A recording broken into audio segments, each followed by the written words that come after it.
10 minutes on LinkedIn. So what I'd always recommend you do to start with is work out why you're using LinkedIn.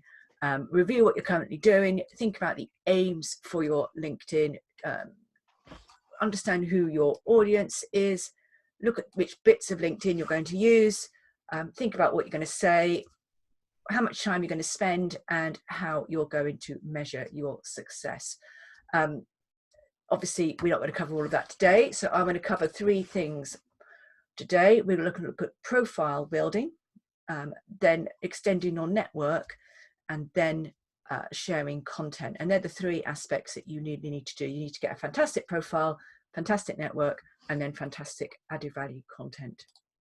So looking at your profile, if you can imagine your LinkedIn profile, you've got a profile picture, which should illustrate who you are and what you're all about.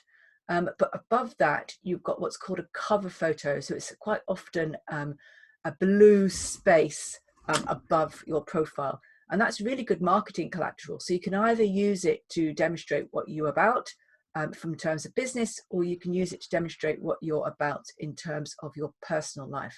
Entirely up to you, depending on how you want to use your LinkedIn.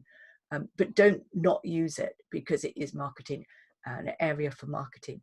Next thing you need to think about is your headline. So these are the words that appear directly underneath your name.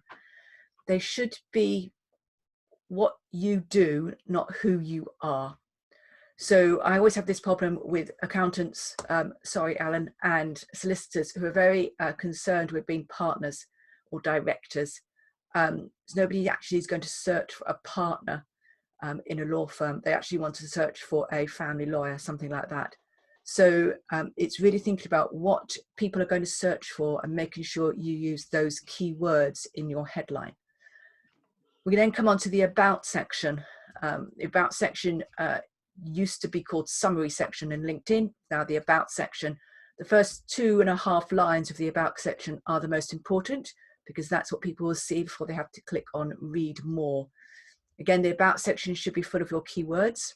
I think it should be personal, it should be benefit driven, and it should be personal, benefit driven, and recent. So it should be about what you're doing now. Don't start the first 3 lines with, I have 30 years experience in the industry. If I want to know that, I can look at the rest of your LinkedIn profile. I want to know what you can do right now to help me. Then we come on to the experience. This is where you fill out what you've done. This is your CV. This shows your credibility. This shows everything that you have done in your life to get where you are now. Use your experience section to identify, show examples of the work that you've carried out for clients. So 2 or 3 bullet points to show examples of changes and benefits that you have brought to clients in a way that will allow light bulb moments for people looking at your profile. Oh, they did that. Oh, that's interesting. If they did that for them, then they can do that for me. Brings your profile to life. So once you've got a good profile, you then have to extend your connection network. So you need to get first level connections that are directly connected to you, and then that allows you to get 2 second level connections. So spend the time now, go back through all the people you used to work with, the people you used to network with, and go and make those connections on LinkedIn. This is an ideal opportunity to do it. Once you make those connections, then make sure you like, comment, and share on what people are talking about. Back to your audience that I talked about at the beginning, identify the people that you want to do business with. Identify the sector that you want to do business with. I spoke to an electrician, a contractor, a while back, and he wanted to talk to facilities managers. But all the people that were swimming in his pond on LinkedIn, all the people he was engaging with were marketing people. He was never going to get any work out of them. So spend your time looking at the people that are in your pond and that you want to develop those relationships with, who eventually could lead to business for you. And use your network to research.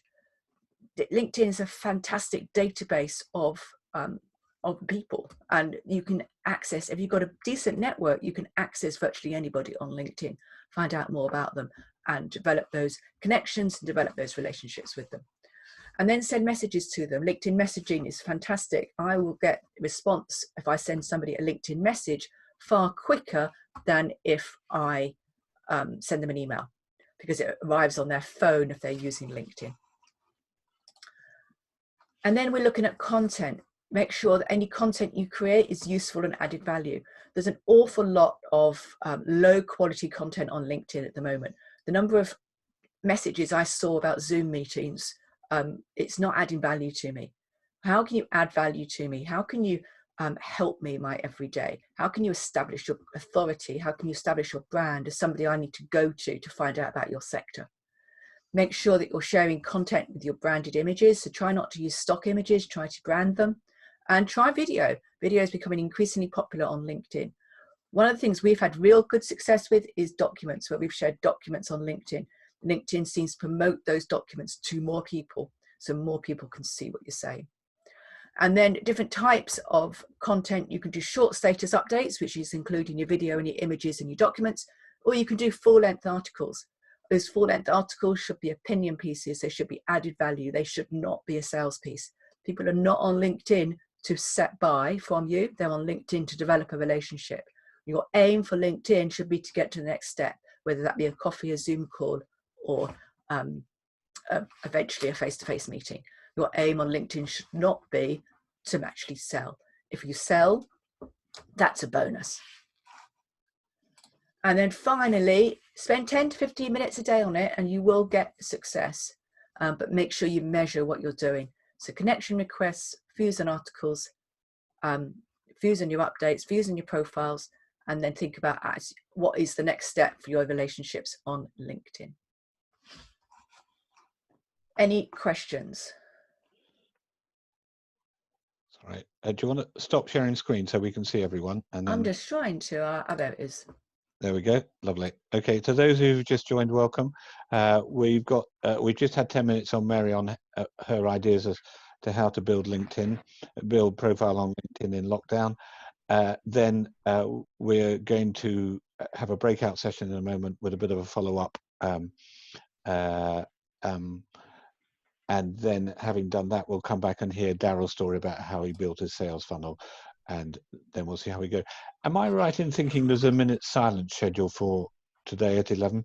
Yes. Well, what I'll do is the official part of the meeting will end at 11 o'clock, but those of you who want to stay for the minute silence, we'll have a minute silence together. So, okay, lovely.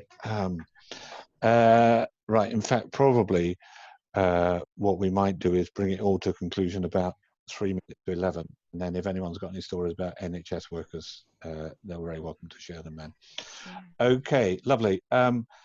Right, you must have some questions from Mary on LinkedIn. Fire away. I have a question. Marjorie first, then Graham Matthews after that. Yeah, okay. Okay. Marjorie, off you go.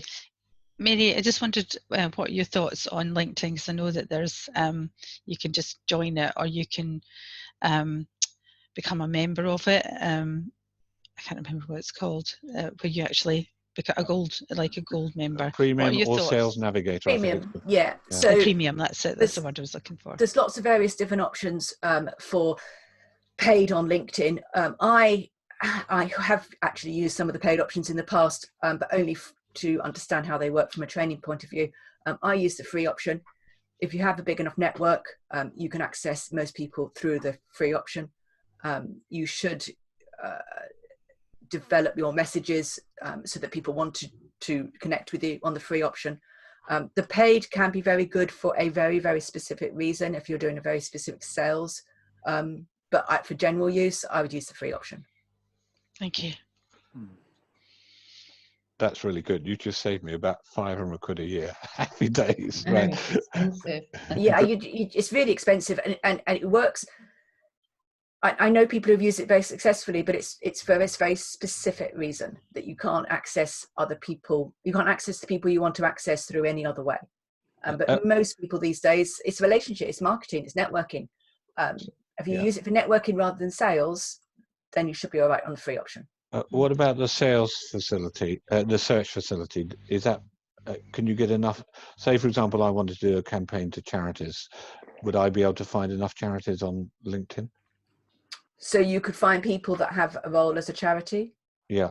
It depends. When you say you want to have are you looking at a paid campaign for charities, or are you looking at I'm looking to. I've got an idea as to how to get charities' income up, and I was going to tell the whole world about it. So, okay, again, I personally think LinkedIn should be used for relationships, not sales. okay. So if you're using Sales Navigator, you can find those people in charities, but you can find them pretty well once you get, as I said, once you get into the pond.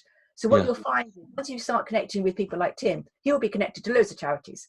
So through his connections, you'll be able to get to loads of charities. Yeah. Okay. That's probably what I was going to do. Okay. Lovely. Or just buy in a mailing list and then do cold calling. So yeah. Okay. Lovely. Brilliant. Graham, you had a question. Yeah, very similar to Marjorie's. Actually, I was going to ask about premium. Is it useful in terms of being able to see people looking at your profile, so you can follow up perhaps with them, or is that a fringe benefit? Would you say, Mary? So if you have the free version of LinkedIn, so long as you're prepared to see when other people have looked at, when you have looked at other people's profiles, you can see the last 5 people that looked at your profile. So just go in every day and check the last 5 people who looked at your profile. Cool, because I found some are obscured. Is that because they've got their... They're on private mode. Okay, cool. So they've chosen to be on private mode. So even if you paid, they'll still be on private mode. Right, understood. Cool, thank you for that, Mary. Any other questions? It was just an observation, Mary. I looked at my, as you were talking, I looked at what I said about myself, and I said I'd been in services 27 years and I left 10 years ago. So I'll be getting that changed after this. You know, because you said about tell people what you do now, and I scrolled down to the bottom. Yeah. And so I do now, and it's when you say it, it sounds obvious, but when you've had it there for the last few years, you don't think it's obvious. So it's probably quite a good thing just to take stock and have a look. Absolutely, yeah. You forget it's there. So yeah, thanks for that, Mary. But it's what people will see about you before they talk to you. Definitely, yeah. So thanks for that. Really clear bit of advice there. Thank you. Brilliant. Okay, right now we're going to break down into. Val, did you have a question? Okay, Val. Val, do you have a question? This might have been asked before. Apologies for my lateness. I'm working on my personal LinkedIn profile, and I've got to still get to. I've looked at your tutorial, which has been hugely helpful, and I've gone through all the modules, but I haven't got to the company one. So I'm wondering whether I should invest, or not invest, but I should actually have a separate BFG Associates LinkedIn page. Okay, so this is a question I get asked a lot. What's the difference between personal and company, and which one should I promote? I would always suggest you have a company page as well, because that's really good for brand awareness, so that on your personal profile, your company logo will be displayed as part of your experience. So you should absolutely have a company profile. Yeah. But then the question comes, so ultimately, in, let's say, 5 years' time, do you want Val to be known, or do you want the company brand to be known? So taking in my case, do I want Mary Thomas to be known, or do I want Concise Training to be known? And in 5 years' time, I want people to know Concise Training or Concise Digital. So they're the people, so that my company is sharing the useful updates, and then I'm sharing it with my network. So that even when I'm sharing it with my network will see it because it's from me, and they're not following the page, they're following me, but they'll be associating it with my brand. So I want my brand to be known above myself, but people will inevitably connect with me before they connect with the page, because LinkedIn's all about relationships. Does that make sense? So that means basically do both. And so I set up a BFG Associates LinkedIn page, and then do posts, but do similar posts. And so, for example, do I just do a mimic of the activity that I'm doing in my personal one? So posts or articles. I just do this exactly the same.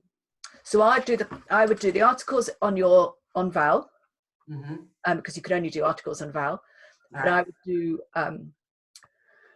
posts on personal, if you like, posts that are business related on the company one, and then Val shares those to her network. So you go onto your company page, and then you hit the share button to your network. Right. And then they're coming from you, but they're also coming from the company. Right. So basically, I post articles in my own, and then posts on BFG Associates and share. Yeah. Okay. Great. Thank you. Mary, that's really helpful. Should we give Mary a round of applause?